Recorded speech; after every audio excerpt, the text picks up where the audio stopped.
আঙুৰ খাই নিশ্চয় আপুনিও ভাল পায়। দৈনিক আঙুৰ খালে শৰীৰত কি পৰিৱৰ্তন আহে? ছালৰ উজ্জ্বলতাৰ পৰা কিডনীৰ যত্নলৈ আঙুৰ কিমান উপকাৰী? মিঠা সোৱাদৰ আঁৰত লুকাই আছে স্বাস্থ্যৰ বহু কথা।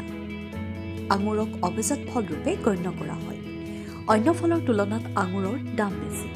আঙুৰ বিভিন্ন ধৰণৰ খাদ্যত ব্যৱহাৰ কৰিব পাৰি। আঙুৰৰ ৰসৰ পৰা ৱাইনৰ লগতে জাম, জেলি আদি প্ৰস্তুত কৰা হয়। শুকান আঙুৰক কিচমিচ বুলি জনা যায়। এই কিচমিচৰো আছে অনেক উপকাৰিতা। কেঞ্চাৰ প্ৰতিৰোধ। আঙুৰত প্ৰচুৰ পৰিমাণে এণ্টি অক্সিডেণ্ট আৰু এণ্টি ইনফ্লামেটৰীৰ দৰে গুৰুত্বপূৰ্ণ উপাদান আছে। আঙুৰত থকা এই উপাদানৰ বাবে আঙুৰ নিয়মীয়াকৈ খালে কেঞ্চাৰ প্ৰতিৰোধ হয়। ছালৰ সুৰক্ষা। আঙুৰত থকা ফাইটোকেমিকেল আৰু ফাইটো নিউট্ৰিয়েণ্টৰ বাবে আঙুৰ নিয়মীয়াকৈ খালে ছাল মসৃণ হৈ থাকে। তদুপৰি আঙুৰত আছে প্ৰচুৰ পৰিমাণে ভিটামিন চি। ই ছালৰ উজ্জ্বলতা বৃদ্ধিত সহায় কৰে। বয়সৰ চাপ পৰাত বাধা। আঙুৰ নিয়মীয়াকৈ খালে বয়সৰ চাপৰ পৰা মুক্ত হৈ থাকিব পাৰি।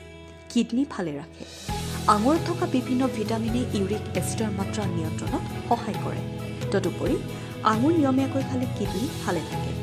তদুপৰি মাইগ্ৰেনজনিত সমস্যাত ভুগিলেও আঙুৰ খালে সুফল পাব পাৰি। নিয়মীয়া ৰক্ত সঞ্চালন। আঙুৰ জুচ নিয়মীয়াকৈ খালে ৰক্ত সঞ্চালন স্বাভাৱিক অৱস্থাত থাকে। স্মৃতি শক্তি বৃদ্ধি।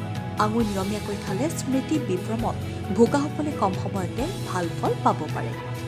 স্তন কেঞ্চাৰ নিৰ্মূল। শেহতীয়া গৱেষণাত পোহৰলৈ আহিছে যে আঙুৰত থকা বিভিন্ন উপাদানে স্তন কেঞ্চাৰ ৰোধত সহায় কৰে।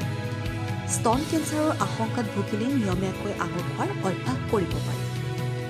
কলেষ্টৰেল মাত্ৰা নিয়ন্ত্ৰণ।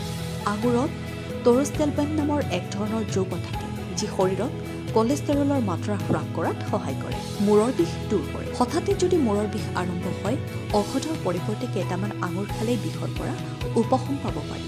তদুপৰি আঙুৰ নিয়মীয়াকৈ খালে চকুৰ বাবেও অত্যন্ত উপকাৰী। এজমা, বদহজম দূৰ কৰাটো আঙুৰ অতি উত্তম। নিয়মীয়াকৈ খাদ্য তালিকাত আঙুৰ ৰাখিলে এনেধৰণৰ বিভিন্ন ৰোগৰ পৰা হাত সাৰি থাকিব পাৰি। News desk report, NDTV।